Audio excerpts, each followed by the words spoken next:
시청자 여러분 안녕하십니까? 한 주간의 한인사회 주요 소식을 전해드리는 KBN 뉴스 주간 브리핑입니다. 새회계년도 시작인 10월 연방정부의 비자 게시판은 별 특별한 소식 없이 이어지고 있는데요. 이번 주 발표에서 가족이민과 취업이민 비자 발급 우선일자가 모두 한 달씩 진전했습니다. 하지만 접수 가능 우선일자는 제자리를 유지했고 종교와 투자이민은 다시 오픈됐습니다. 또 승인 중단 상태에 들어갔던 취업 4, 5순위에 대한 2017 임시 예산안 통과로 11월 문호가 다시 오픈됐습니다. 영주권 문호가 새 회계년도 들어서도 순항하고 있습니다. 시민권자의 21세 이상 미혼 자녀에게 해당되는 가족이민 1순위의 비자 발급 우선일자는 지난달 2009년 9월 22일에서 2009년 10월 22일로 진전했습니다. 또 영주권자의 배우자 및 21세 미만 미혼 자녀를 의미하는 가족이민 2A순위의 비자 발급 우선일자도 2014년 12월 22일에서 2015년 1월 22일로 영주권자의 21세 이상 미혼 자녀인 2B순위는 2010년 4월 15일로 지난달 2010년 3월 15일보다 4주가 빨라졌습니다. 이외 3순위와 4순위도 각각 4주가 진전했습니다. 반면 접수 가능 우선일자는 가족이민 순위 모든 분야에서 이번 달도 제자리 걸음을 하고 있습니다. 하지만 취업이민 3순위의 비자 발급 우선일자는 2016년 7월 1일로 지난달보다 한 달 더 진전됐고 취업이민 3순위의 숙련직과 비숙련직의 최종 승인일은 새 회계년도 들어 2달 연속 한 달씩 앞으로 나갔습니다. 또 취업이민에서는 3순위를 제외한 다른 순위의 비자 발급 우선일자가 모두 오픈됐습니다. 트럼프와 공화당 지도부 사이에 갈등이 계속되는 가운데 이번에는 부시 정부 관료 13명도 클린턴 지지를 선언했습니다. 음담패설 파문과 공화당과의 갈등 등 트럼프의 이단 악재로 클린턴의 대선 승리가 조심스럽게 점쳐지는 모양새입니다. 이보연 기자의 보도입니다. 지난달 공화당 전직 의원 등 40여 명의 힐러리 지지 선언으로 타격을 받았던 트럼프. 이번엔 공화당 조지 W. 부시 행정부에서 고위직을 지낸 인사들까지도 민주당 힐러리 클린턴 후보를 지지하고 나섰습니다. 부시 행정부 시절 교통장관을 지낸 메리 피터스와 환경보호청장 크리스틴 토드 위트맨 등 13명은 공개 서한을 통해 힐러리에 대한 지지를 공식 선언했습니다. 이들은 효율적인 정부와 희망이 넘치는 사회, 정직함의 정치를 믿는다면서 트럼프 캠프에는 이런 가치들이 없다고 비난했습니다. 또 트럼프의 인종, 종교 차별, 자신이 동의하지 않는 사람에 대한 신상 공격 등은 공화당의 미래를 해치고 통치 능력을 약화시키는 것이라면서 힐러리 지지 이유를 밝히기도 했습니다. 이런 속에서 트럼프의 음담패설 녹음 파일에 대한 반발로 알래스카주 연방 상원의원 2명이 당의 지역 책임자 자리에서 물러났다고 AP통신은 전했습니다. 한편 공화당 트럼프 후보의 음담패설 파문으로 수십만 달러를 돕거나 기부한 후원자 2명이 트럼프 측에 이메일을 통해 금액 반환을 요구한 사실도 알려져 전문가들은 민주당 힐러리 클린턴 후보의 승리가 굳어지는 것 아니냐는 분석을 내놓고 있습니다. KBN 뉴스 이보현입니다. 란킴 뉴욕주 하원 의원이 뉴욕시 감사원장 자리에 도전할 의사를 밝혔습니다. 공익공호관 도전도 가능성을 시사했는데요. 일단은 후원금 모금에 집중하고 내년 5월까지는 출마 직책을 결정할 계획이라고 밝혔습니다. 김 의원은 11일 퀸즈 금강산 식당에서 열린 뉴욕 한인 직능단체 협의회 원래회에서 내년 치러지는 뉴욕시 선거에서 더 큰 캠페인에 나설 채비를 하고 있다면서 뉴욕시 감사원장 자리이든 공익옹호관 자리이든 출마 기회가 올 경우를 대비해 준비 중에 있다고 밝혔습니다. 현재로서는 감사원장 출마 가능성이 큰 상황이지만 지금부터 지지자의 목소리를 잘 섭렵해 최선의 선택을 내릴 계획을 전했습니다. 실제 내년 뉴욕시장 선거에 스캇 스트링거 감사원장의 출마가 유력해지고 있는 상황에서 감사원장 자리가 공석이 될 경우를 예비한 것입니다. 또 지난 9일 케네스 톰슨 브루클린 검사장의 갑작스런 사망으로 레티샤 제임스 공익옹호관은 이 자리를 노리고 있습니다. 이렇게 되면 공익옹호관 자리 역시 공석이 될 가능성이 커진 상태입니다. 이 같은 상황에서 김 의원은 최근 뉴욕시 선거관리위원회에 등록을 마친 상태로 알려졌습니다. 김 의원의 감사원장 도전이 성사될 경우 아시안으로는 중국계인 쟈리오 전 감사원장에 이어 두 번째가 되며 0205간 출마는 한인은 물론 아시안 최초가 됩니다. 한편 김 의원은 뉴욕시 선거에 도전하게 되더라도 주 하원 의원 자리는 사퇴하지 않을 예정입니다. 대선 열기와 함께 뉴저지 본선거도 달아오르고 있는데요. 한인 4명이 시의원 도전장을 내놓으면서 한인들의 관심도 뜨겁습니다. 11월 8일 뉴저지주 본선거에는 크리스정 팰리세이즈 팍 시의원과 피터서 포트리 시의원, 데니얼 박 테너플라이 시의원, 그리고 지난해 잉그루드 클립스 시의원 선거에서 아쉽게 낙선했던 앨런 박 민주당 후보가 재선에 도전합니다. 펠팍 시의장인 1.5세 크리스정 의원은 한인 1세와 2세의 중간다리 역할을 잘 해내고 있다는 평가를 받고 있습니다. 역시 2세인 데니얼 박 의원은 시의원과 함께 버겐 카운티 정부 아동복지국 직원으로 일하고 있습니다.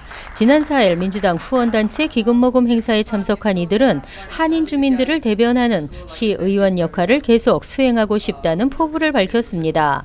앨런박 후보는 이번 본선거에서 공화당 후보인 중국계 윌리엄 우 및 눈지어 콘살버 현 시의원과 치열한 대결을 벌일 전망입니다.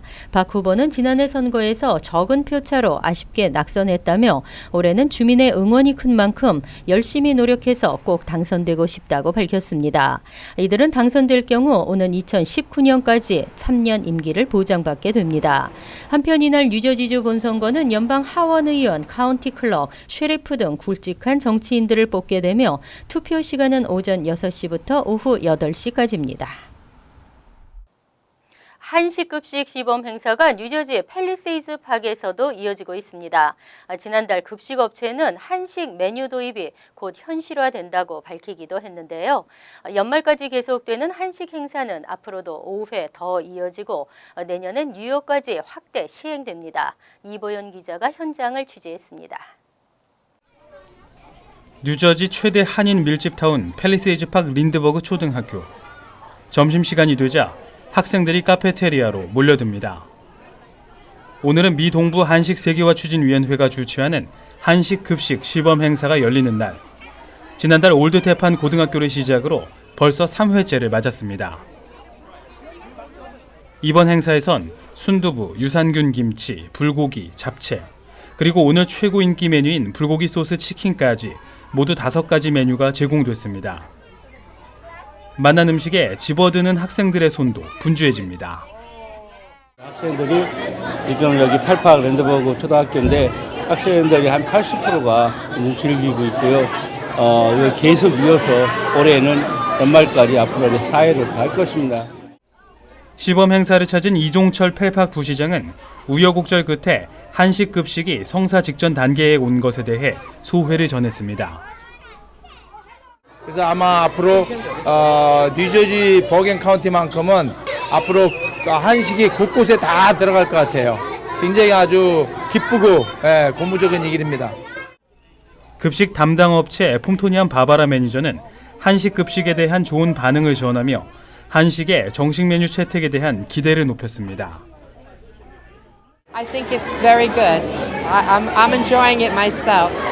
So, and I think the students are enjoying it as well. I think my company is trying to introduce different cuisine to our menu. 한식 급식 관련 행사는 올해 말까지 5차례 더 이어질 예정이며 내년엔 뉴욕 일원까지 확대 시행할 계획입니다. KBN 뉴스 이보현입니다. 한인 세탁업주가 편중된 단속으로 피해를 입었다며 뉴욕시를 상대로 집단 소송을 제기했습니다. 업소의 잘못이 없음에도 불법 방해 중지법을 적용하는 것은 부당하다는 주장입니다.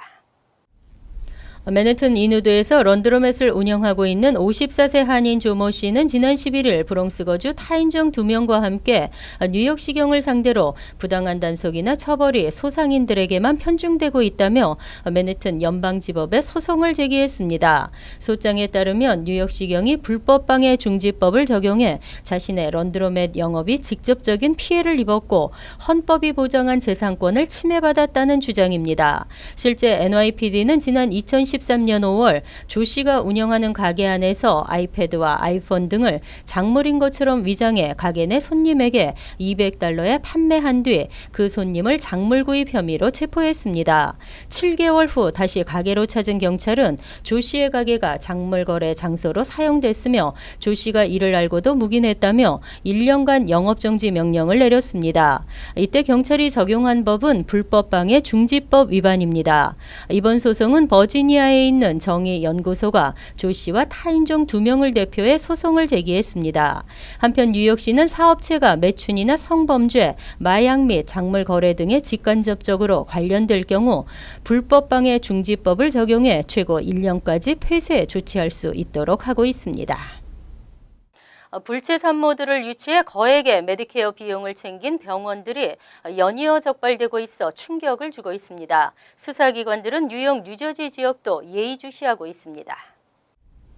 연방법무부와 보건부 등 연방정부 당국과 조지아주 수사당국은 전국구 대형 병원 가운데 하나인 테닉 헬스케어사가 수천여 명의 불법 체류 신분 산모들을 자사 병원으로 유치, 거액의 메디케어 기금을 부당 수급해온 사실을 적발했다고 밝혔습니다. 연방검찰에 따르면 테닉 헬스케어 측은 불법 체류 신분의 이민자 산모들이 자사 소유의 애틀랜타 메디컬 센터와 노스풀턴 메디컬 센터 등에서 출산을 하도록 하기 위해 산모나 소비단체 관계자 등의 거액의 뇌물이나 킥백을 제공했습니다. 또 킥백이나 뇌물까지 출산 비용에 합산해 메디케어 비용을 받아 챙겨왔습니다. 연방법에 따르면 불법 체류 산모인 경우에도 출산은 응급 상황으로 간주돼 출산과 동시에 메디케어로부터 의료 비용을 합법적으로 지급받을 수 있습니다. 형사 기소된 테닉 헬스케어는 유죄를 인정하고 벌금과 메디케어 부당 수급금 등을 포함 5억 1,300만 달러를 내놓기로 합의했습니다. 연방정부는 또 이 업체가 운영 중인 2개의 종합병원을 통해 당국으로부터 부당하게 받아 챙긴 메디케어 기금 1억 4,500만 달러를 몰수하기로 했습니다. 한편 뉴욕과 뉴저지에서도 대형 메디케어, 메디케이드 사기 행각이 연이어 발각되면서 수사기관들이 예의주시하고 있습니다. 최근 갑작스러운 경제 사정으로 차 위기에 처한 주택 소유주들 많은데요. 뉴저지주가 홈세이버 프로그램을 통해 경제적으로 어려운 주택 소유주들에게 최대 $5만 무이자로 지원합니다. 비영리 기관인 버겐카운티 도시연맹은 모기지 상환에 재정적 어려움을 겪고 있는 주택 소유주들에게 홈세이버 프로그램의 신청 대행 서비스를 돕고 있습니다. 홈세이버 프로그램은 주택 압류 방지를 위해 연방정부로부터 자금을 지원받아 운영되는 것입니다. 가구당 최대 $5만 무이자 대출이 가능하며 대출은 주택 소유주의 밀린 모기지 페이먼트 상환이나 재융자를 위해 필요한 비용 등으로 사용됩니다. 대상은 주택 소유주 혹은 소유주의 배우자가 실직이나 폐업 등으로 소득 위주로 모기지 월 페이먼트를 감당하기 어렵거나 이미 주택 압류 위기에 처했을 경우입니다. 주택 소유자가 갚아야 할 대출금은 대출을 받은 시점에서 5년 후부터 매년 20%씩 삭감되는데 만약 주택 소유주가 대출 후 10년 동안 자신의 집을 처분하지 않고 있으면 대출금 상환 의무는 사라지게 됩니다. 버겐카운티 도시연맹 한인 담당자 에드먼드 유 씨는 경제적인 어려움을 겪고 있는 한인들은 이번 주정부 지원 프로그램 신청을 통해 재정적인 위기를 극복할 수 있다며 한인들의 많은 문의와 신청을 당부했습니다. 한 달 평균 6만여 명이 미 시민권자가 되고 있습니다. 하지만 시민권 처리를 당장 중단해야 한다는 강력한 법안이 최근 연방 하원에서 발의됐습니다. 시스템 오류로 추방 이민자 800여 명에게 시민권이 발급되면서 지문 전산화 작업이 선행되어야 한다는 주장인데요. 이 소식을 접한 한인사회 일각에서도 지금 시민권을 신청해야 하는지 결정을 못하고 있는 사람들이 많습니다. 하지만 11월 대선을 앞두고 있는 상황입니다. 이민당국은 시민권 신청서 처리에 박차를 가하고 있습니다. KBN 뉴스 주간 브리핑 여기서 마칩니다. 시청해 주신 여러분 고맙습니다.